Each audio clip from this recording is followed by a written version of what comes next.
Del Santo Evangelio según San Marcos. Gloria a ti, Señor. En aquel tiempo se apareció Jesús a los 11 y les dijo: Vayan por todo el mundo y prediquen el Evangelio a toda criatura. El que crea y se bautice se salvará. El que se resista a creer será condenado.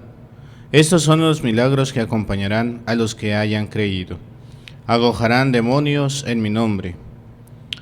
Hablarán lenguas nuevas, cogerán serpientes en sus manos, y si beben un veneno mortal no les hará daño. Impondrán las manos a los enfermos, y éstos quedarán sanos. El Señor Jesús, después de hablarles, subió al cielo, y está sentado a la derecha de Dios. Ellos fueron y proclamaron el Evangelio por todas partes, y el Señor actuaba con ellos, confirmaba sus predicaciones con los milagros que hacían. Palabra del Señor. Gloria a ti, Señor Jesús. Nos sentamos un momento. Hoy celebramos a San Marcos Evangelista. Es una fiesta, por eso hemos cantado, recitado el Gloria. Y por la muerte del martirio, por eso es la vestimenta roja.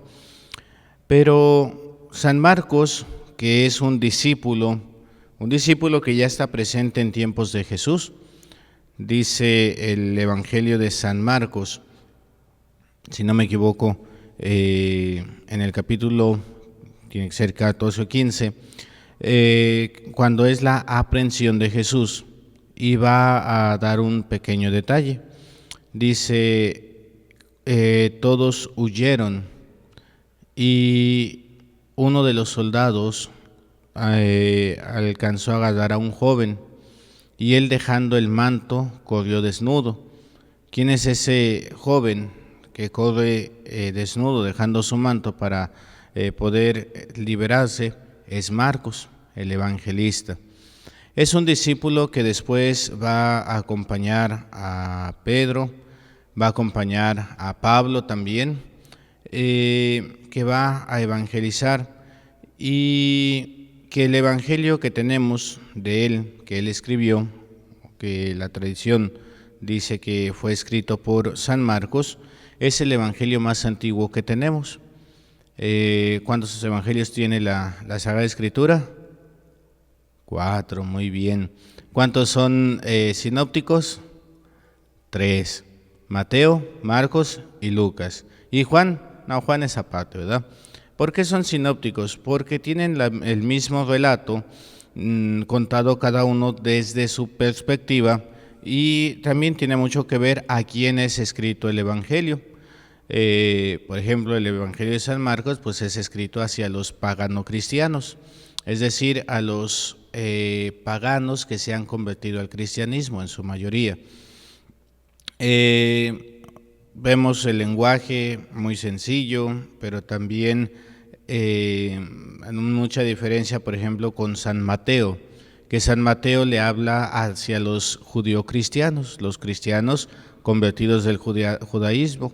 Va a hablar más con términos judíos, hebreos. Lucas, que también le habla a una comunidad pagano-cristiana. Juan, que le va a hablar también a una comunidad pagano-cristiana. En Juan, por ejemplo, ya vemos cómo les dice los judíos, ya no es el pueblo de Israel. Él ya no hace una distinción entre fariseos, escribas, sino los judíos, ya más en general. El evangelio que tenemos más antiguo es el de San Marcos. Después de San Marcos fue escrito San Mateo, después fue escrito San Lucas, y ya hacia el 110 aproximadamente es el Evangelio de San Juan.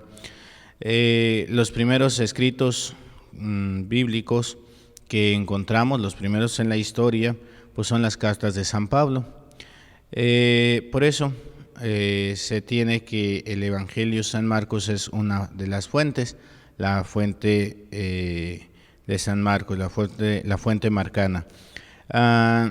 Él nos va a hablar muy sencillo lo que es el mensaje del Señor. ¿Cuál es el mensaje? Lo encontramos en Marcos 1:15. capítulo 1, versículo 15, ahí tenemos el plan de predicación del Evangelio de San Marcos. Ese dijimos, es el más pequeño, es el que no nos dice relatos muy largos, no tiene la infancia de Jesús, tampoco tiene muchos detalles, simplemente nos va a mostrar la misión que tuvo Jesús, nos va a dar a conocer quién es Jesús y qué es la prédica de Jesús. Decíamos en capítulo 1, versículo 15 nos va a decir, ¿verdad? El tiempo ha llegado, el tiempo se ha cumplido, el reino de Dios ya está cerca, conviértanse y crean en el Evangelio. Ese es el plan de evangelización. Se dice que San Marcos tenía solamente 15 capítulos. Ah, caray, padre, ahorita usted leyó, es que no les decimos cuáles son los versículos que leemos, ¿verdad? Pero yo leí ahorita el capítulo 16, versículo del 15 a 20. Es decir, los últimos 5 versículos del Evangelio de San Marcos son los que escuchamos ahorita. Ah, caray, a ver, como que hay una discrepancia. Usted dice que nada más había 15 y está leyendo el capítulo 16. Se dice, según los estudiosos de la Biblia, que este capítulo 16 fue un añadido posterior a San Marcos. Claro que es original desde un principio que existió la colección de los libros que forman la Biblia, pero se dice que este fue un agregado y por eso se va a parecer mucho a Marcos, a Lucas, a Mateo, a Lucas, a Juan. En cuanto a el capítulo 16, no nos va a dar una manifestación de Jesús como tal, simplemente vemos aquí que dice, ¿verdad? Jesús, se le apareció Jesús a los 11 y les dijo, vayan por todo el mundo, pero no nos habla más, no nos dice cómo estaban, qué reacciones tuvieron, como nos lo dicen los otros evangelistas, más en este tiempo, que vamos a estar meditando toda esta cincuentena pascual, donde vamos a estar meditando de una u otra manera las apariciones de Jesús, que más fuertemente se hizo en el tiempo de la octava de Pascua. Y ahora los domingos pascuales son los que vamos a meditar. Vamos a estar meditando durante toda esta Pascua el libro de los Hechos de los Apóstoles, a diferencia de hoy, por ejemplo, que leemos la carta de San Pedro. ¿Por qué? Porque nos habla sobre San Marcos, ¿verdad? En esta primera carta de San Pedro. Pero durante el tiempo de Pascua vamos a estar escuchando Hechos de los Apóstoles y los domingos normalmente escuchamos la primera lectura del Antiguo Testamento, no normalmente, siempre. Vamos a escuchar la lectura del Antiguo Testamento, la segunda lectura es del Nuevo Testamento, sin embargo en Pascua la primera lectura es Hechos de los Apóstoles. Pues este mandato del Señor, vayan y prediquen a todas las criaturas, el Evangelio, es una misión que tiene la Iglesia y que nosotros que formamos la Iglesia también tenemos. Nosotros tenemos que seguir predicando el Evangelio. Ahora, ¿cómo voy a predicar el Evangelio? Pues primero tengo que aprender, primero tengo que saber yo cuál es el Evangelio, cuál es la buena nueva, cuál es el mensaje del Señor. Y decíamos el día de ayer, o veíamos el día de ayer, que celebramos el segundo domingo de Pascua, todavía un domingo de mucha fiesta, decía yo, porque celebramos la resurrección de nuestro Señor Jesucristo, celebramos la misericordia de nuestro Señor, instituida por el santo San Juan Pablo II, por petición de Santa Faustina Kowalska, que ahí tenemos, ¿verdad? Pero también es el domingo que cierra la octava de Pascua. Le hablaba a una de las feligreses, a una catequista, ella da catecismo para adultos ahí en la parroquia, y le decía, oiga, y mañana a quién porque también es parte del grupo de liturgia, Dice, oiga, y mañana ¿a quién le toca el servicio en la misa principal, la de 12? Ayer me tocó celebrar en la parroquia y me decía, las catequistas, le digo, ay, pues usted también es catequista, ¿le puedo pedir un gran favor? Dígame, padre, ¿me ayuda con la secuencia? Era opcional, no sé si aquí se leyó o no se leyó, pero era opcional la secuencia. Yo dije, yo la quiero hacer, al menos en la misa principal. Lo bueno es que en todas las misas se leyó la secuencia, ¿verdad?, de Pascua. Y ya me dice, sí, padre, no hay ningún problema, pero la quiero cantada. Padre, yo no sé cantar. Le digo, le estoy pidiendo a ustedes porque sé que sabe cantar. Y pues como que le daba miedito. Le digo, no tenga miedo. Le digo, bueno, si usted quiere. No, pues que sí, padre. Y salió bonito, ¿verdad? Le decía, le digo, yo quería dar esta octava con la secuencia cantadita y se me cumplió, ¿verdad? Gracias a la participación. Y es este domingo de misericordia, de amor, que es lo que Dios nos da, es lo que se nos viene a predicar. Dios es amor, Dios nos ama, pero también decía yo, tenemos que tener cuidado con el amor de Dios, tenemos que tener cuidado con la misericordia de Dios. ¿Y por qué tengo que tener cuidado? Porque muchas veces vemos el amor, la misericordia, la caridad como una oportunidad para hacer lo que se me pegue la gana. Al cabo que Dios me perdona, al cabo que Dios tiene su misericordia y me va a salvar. Sí, pero acuérdate que hay un dicho que dice Dios, ayúdate, que yo te ayudaré. La misericordia de Dios es cuando nos vamos atorando, cuando vamos cayendo, cuando hemos pecado. Ahí está el amor de Dios que nos restablece nuevamente, que nos da toda la gracia para seguir adelante, para que en esos momentos en los que sentimos que flaqueamos, que nos doblamos, que ya no podemos, tenemos para salir adelante, para seguir. Pero la misericordia de Dios no está para que yo pueda hacer todo lo que se me pegue la gana y al cabo que voy a ir al cielo. En primera, nadie sabe ni el día ni la hora.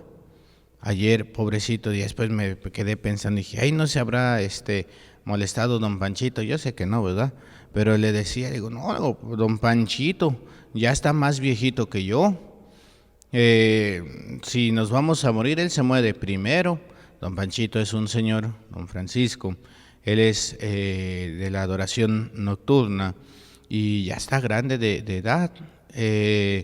Tiene siempre viviendo ahí, yendo a la misa, y antes iba a misa todos los días. Ahorita ya no puede caminar, ya está muy limitado en cuestión de su salud, pero él hace el esfuerzo y va los domingos, ya su hijo lo lleva. Entre semana no hay quien lo lleve, sino también iría. Y pues ahí me lo agarré de ejemplo, ¿verdad? Tiene poquito que murió su esposa, Lupita. Y pues les decía, en la lógica, don Panchito se va a morir antes que yo. ¿Y quién lo dice? Ya veíamos por ahí, creo que fue el viernes, un drogadito se roba una pick-up, le mete pata, no la sabe controlar y se estampa con otro carro de una mujer que estaba bajando su verdura para vender en el sobre ruedas. Quedó aplastada la señora y ahí se murió. Decía un compañero de sobre ruedas de esta mujer, ¿quién lo iba a decir? Nació en el sobre ruedas y murió en el sobre ruedas. ¿Cuántos años? Creo que tenía 28 años. Ah, caray, estaba mucho más chica que yo. Esta jovencita que han traído en las noticias, Davani, que si esto, que si lo otro, que si andaba en una fiesta no buena, que si había drogas, que si, independientemente de las situaciones que hubo, 18 años y ya se murió. Me tocó celebrar la misa de cuerpo presente, ya tiene ratito, de una niña que nació y a los minutos murió. Entonces nadie sabe en qué momento va a morir, nadie sabe ni el día ni la hora. Por eso nosotros tenemos que luchar todos los días para estar en esta gracia de Dios, y la misericordia de Dios me va a ayudar para mantenerme en esa gracia, luchando, no para que yo haga un despapalle y que al cabo que Dios me ama tanto que me va a perdonarlo todo. Sí, pero yo tengo que dar pruebas de ese arrepentimiento, yo tengo que dar pruebas de que quiero caminar. Ayer me preguntaba una mujer: padre, pues yo nomás estoy juntada con mi esposo, no nos podemos casar, él ya fue casado. Padre, ¿y será que yo algún día podré comulgar? Le digo, sí, cuando se casen bien o cuando uno de ustedes se muera. Le digo, si el marido se muere y ya se queda usted bien, entonces va a poder comulgar. Me dice, no, padre, en serio. Digo, pues es en serio, parece broma, pero no. Digo, arreglen la situación. Dice, pero es que él fue casado. Digo, pues, ¿por qué no se acerca a preguntar? Y la pregunta era, ¿y por qué no podemos? ¿Qué daño estamos haciendo? Hoy escuché a mamá Blanquita que preguntaba de un caso también, ¿verdad? Ay, pero es que es una pareja que ya lleva quién sabe cuántos años, dijo la madre. Ya son muchos, y uno de ellos estaba casado anteriormente por la Iglesia Católica. Creo que ella nomás estaba de chismoso, no, más medio escuché. Ay, padre, y le estaba preguntando al padre, ¿verdad? Dice, pero pues ya son muchos años, ¿qué va a pasar? Pues ella está casada por la iglesia con el esposo con el que ahí dijeron, sí, prometo serte fiel. ¿Qué está pasando con esta mujer? Está en adulterio, vive en adulterio. Y es un pecado constante, un pecado habitual se le llama. Aparte de ser un pecado grave, es un pecado habitual. Ay, pero es que, ¿cómo es que escuché esta palabrita? Pero es que son felices ahora esta pareja y nunca fueron felices con su otro esposo. Eso no quita. Por ahí, también una persona, ¿verdad?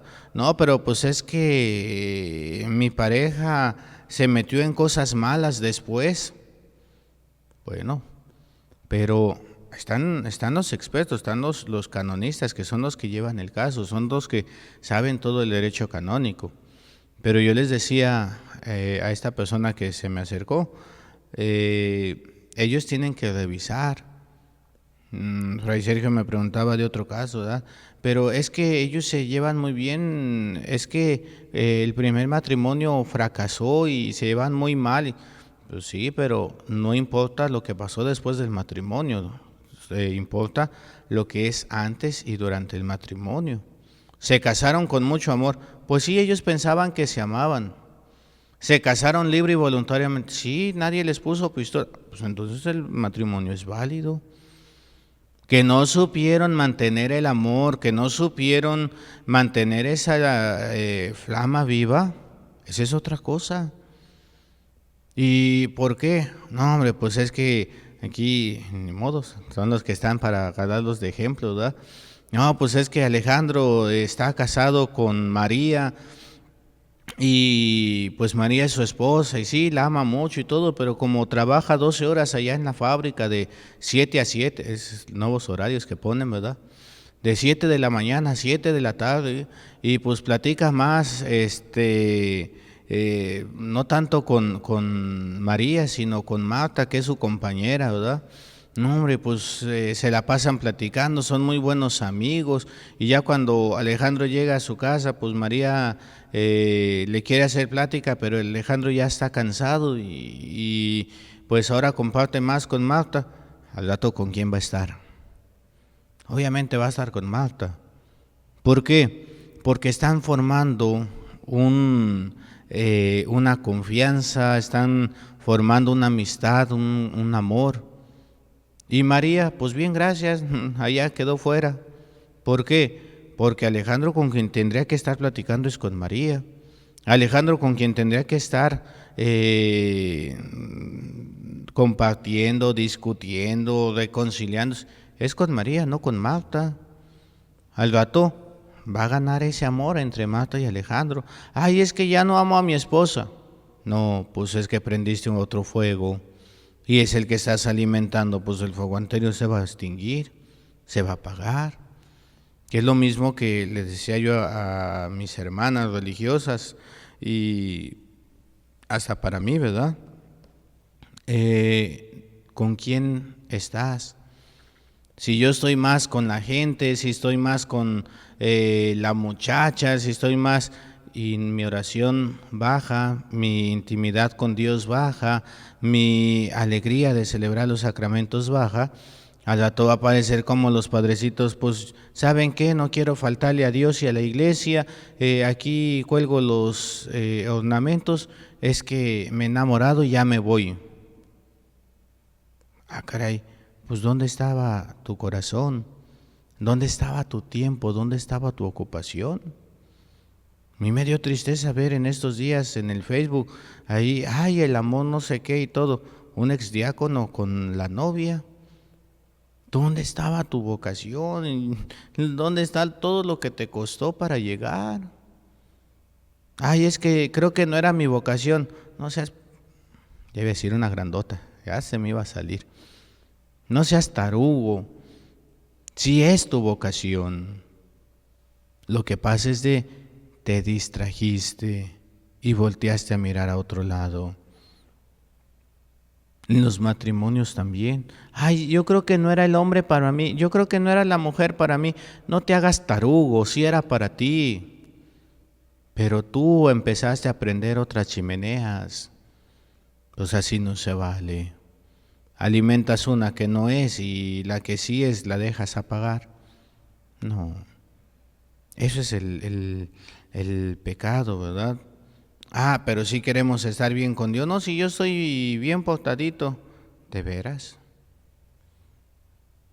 ¿Eres fiel? Si no has sabido ser fiel en lo humano, ¿vas a ser fiel en lo divino? Una pregunta que se tendrían que hacer. Si no supe responder ante un hombre, ante una mujer, que sus peticiones no son tan grandes, ¿voy a ser fiel ante Dios? Que me dice, ¿quieres seguir? ¿Quieres ser mi discípulo? ¿Quieres venir conmigo? Renuncia a todo. Toma tu cruz y sígueme. No supiste renunciar a poquitas cosas, vas a poder renunciar a todo. No digo que no, pero se necesita madurez. Se necesita que realmente nosotros queramos. Algo que yo les digo a las quinceañeras, no hay camino. Les pongo esa de Joan Manuel Serrat, ¿verdad? Caminante no hay camino, se hace camino al andar. Y bueno, les canto la primera estrofa y les digo el estribillo. Caminante no hay camino, se hace camino al andar. Al andar se hace camino y al volver la vista atrás se ve la senda que nunca más se ha de volver a pisar. Caminante no hay camino si no estelas en la paz. ¿Qué significa? Tú vas a ir formando tu propio camino. Y yo creo que todos podemos volver a ver nuestro camino, volteemos hacia atrás y las primeras piedras están todas chuecas. Éramos inmaduros, pero ¿has corregido o siguen igual de chuecas? ¿Has corregido tu técnica de ir formando tu camino o sigue todo chueco o sigue al ahí se va? Hermanos, Dios nos ama, Dios quiere lo mejor para nosotros. Dios quiere la santidad de nosotros, pero Dios no puede dárnosla si nosotros no aceptamos. Esa frase de San Agustín, aquel que me creó sin mí, no me puede salvar sin mí.